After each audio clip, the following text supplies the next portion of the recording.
Hello friends, मैं हूं उज्जवल और ये है चैनल यू फॉर यू। आज मैं आपको बताऊंगा basics of saving account. Saving account एक ऐसा अकाउंट होता है जिसमें आप अपनी बचत की राशि रखते हैं। Savings account banks, post office वगैरह में खुलवाया जाता है। कुछ कोऑपरेटिव सोसाइटीज़ वगैरह होती हैं, लेकिन वो मान्यता प्राप्त होती हैं नहीं होती हैं, इसलिए उनमें सेविंग्स अकाउंट खुलवाना थोड़ा रिस्की होता है। आप सेविंग्स अकाउंट अगर खुलवाना चाहें तो किसी बैंक या पोस्ट ऑफिस को ही प्रेफर कीजिएगा, उसमें आपका पैसा ज़्यादा सुरक्षित रहता है। सेविंग्स अकाउंट की बात करें अपन तो इसमें हमें आप जितनी राशि जमा करवाते हैं उस पर ब्याज दिया जाता है। ये ब्याज बैंक और पोस्ट ऑफिस के द्वारा अलग अलग रूप में प्रदान किया जाता है। जैसे कुछ बैंक्स मासिक ब्याज प्रदान करती हैं, कुछ बैंक त्रैमासिक प्रदान करती हैं और कुछ बैंक वार्षिक ब्याज प्रदान करती हैं। बचत खाता खुलवाने के लिए मिनिमम या मैक्सिमम उम्र की कोई सीमा नहीं होती।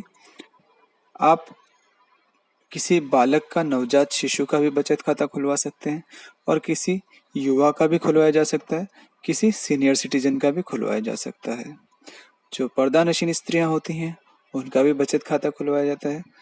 आजकल सरकारी योजनाओं का लाभ पाने के लिए बचत खाता होना या किसी भी तरह का खाता होना बहुत ही अनिवार्य है।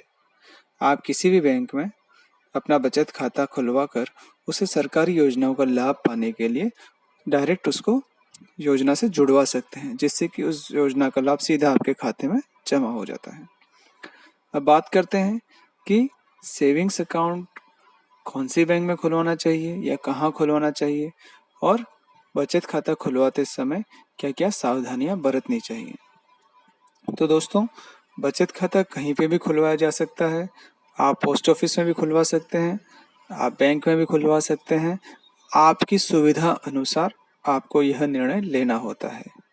अलग अलग बैंक्स अलग अलग बचत खातों में भिन्न भिन्न प्रकार की सुविधाएं प्रदान करती हैं।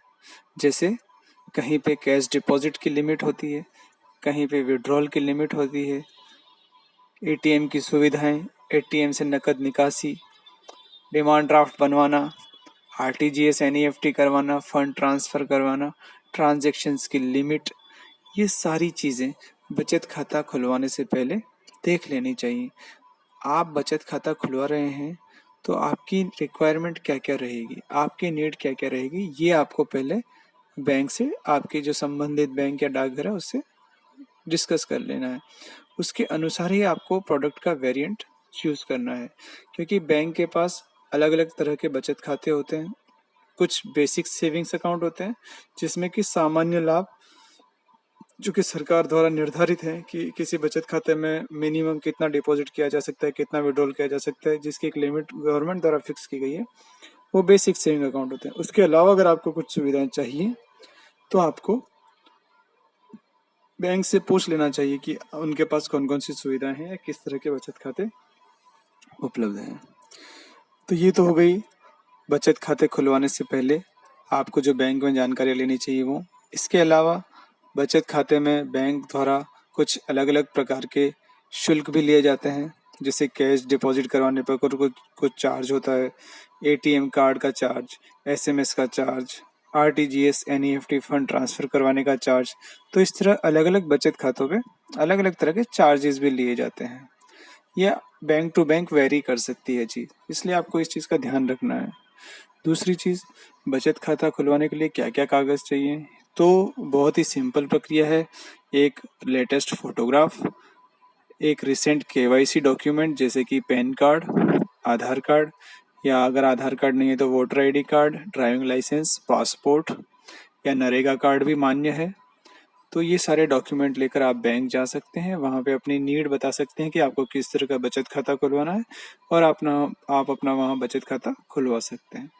बचत खाते में आप जो भी राशि जमा करवाते हैं वो आपकी आय में गिना जाता है, इनकम टैक्स में उसकी गणना की जाती है। और बचत खाता जिसमें आप ब्याज भी प्राप्त करते हैं वो आपकी आय गिनी जाती है। तो ये चीज़ हमें, एक साधारण सी चीज़ें हमें नॉलेज में होनी चाहिए। इसके अलावा बचत खाते से संबंधित और भी कोई जानकारी चाहिए तो आप कमेंट में लिखें, डिस्क्रिप्शन में डालें।